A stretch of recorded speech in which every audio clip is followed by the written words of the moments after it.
Hello and welcome. Today I'm going to be showing you the amazing effect dodge and burning can have to your picture. Now first of all, what is dodge and burning? Dodge and burning is the adjustment of exposure to individual parts of the image, meaning making some spots of your image selectively brighter or darker. What it does is it complexifies the light. It makes the image more interesting. It adds some more dynamic.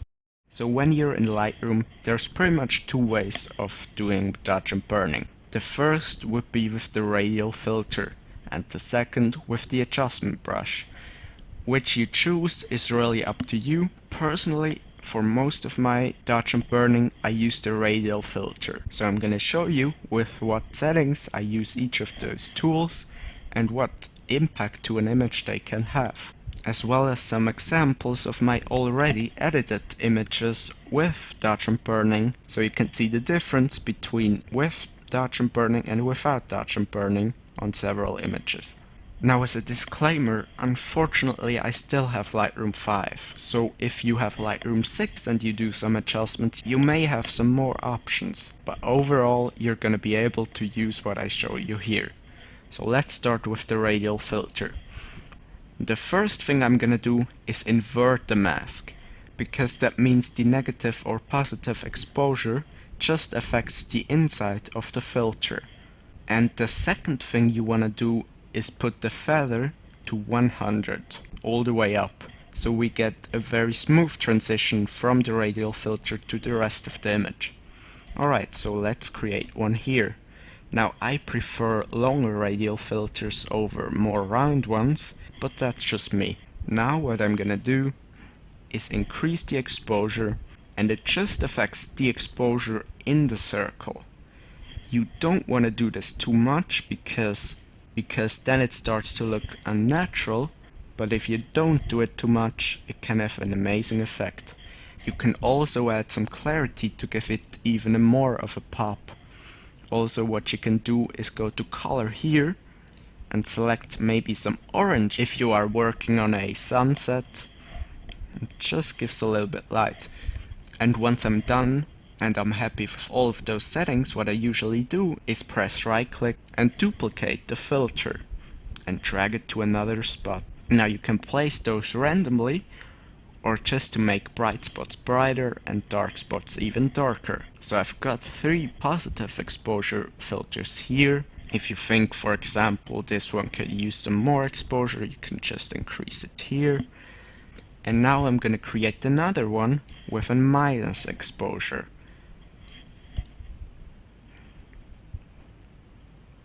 This just helps for the total dynamic of the image. Here you can see without and with radial filters. Now you might think they are obvious and they don't look natural, but thing is, when you add an adjustment, it always seems unnatural. So what I suggest you doing is just look away for a few minutes, go do something else, and then come back, and if it still looks unnatural, then adjust it and lower the exposure if needed. Now of course I've done this very fastly here, so if I would edit an image for myself, I would take much more time, I would do much more fine-tuning, but that's just for demonstration purposes here. Now to the other way you can do it is with the adjustment brush. For that, just select the adjustment brush tool, and what you want to do is put the feather all the way to 100, so it gives a very seamless transition. And the other thing I'm gonna do here is put the flow all the way to 100. This also makes the effect very natural looking and less obvious.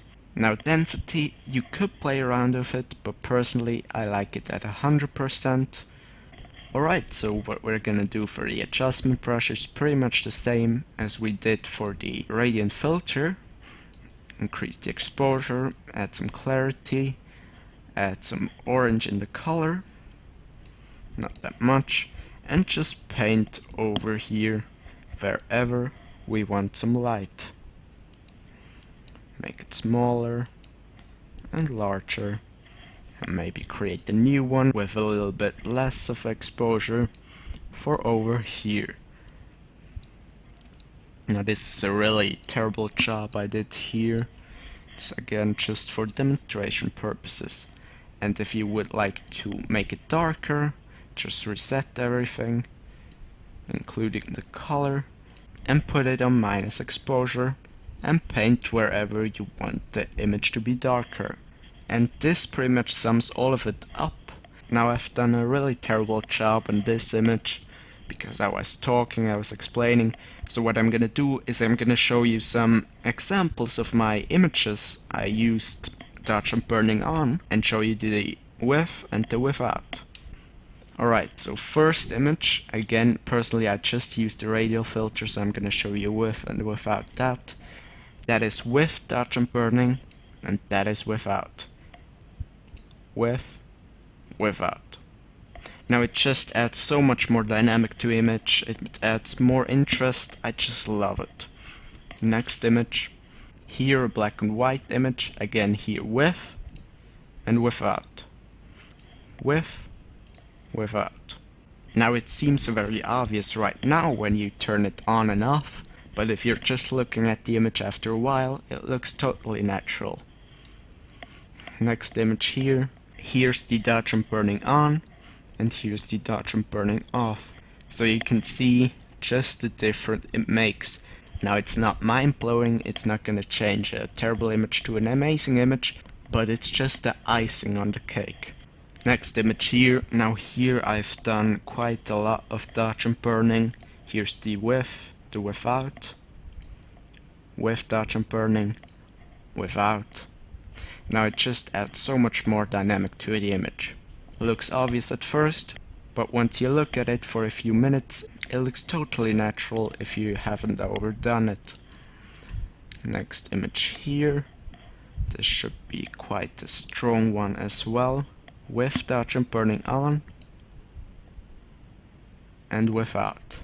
Huge difference in this picture. With, without. So yeah, that pretty much sums it up. I hope I could help you with this video, maybe give you some ideas, maybe encourage you to use some dodge and burning on your next picture. If you have any comments or questions, leave them in the comment section down below. I'm gonna reply to all of them. If you liked the video, leave me a thumbs up, that kind of thing helps me out a lot. And please subscribe for more photography related videos, Lightroom guides and Lightroom edits in the future. Thank you so much for watching and have an amazing day.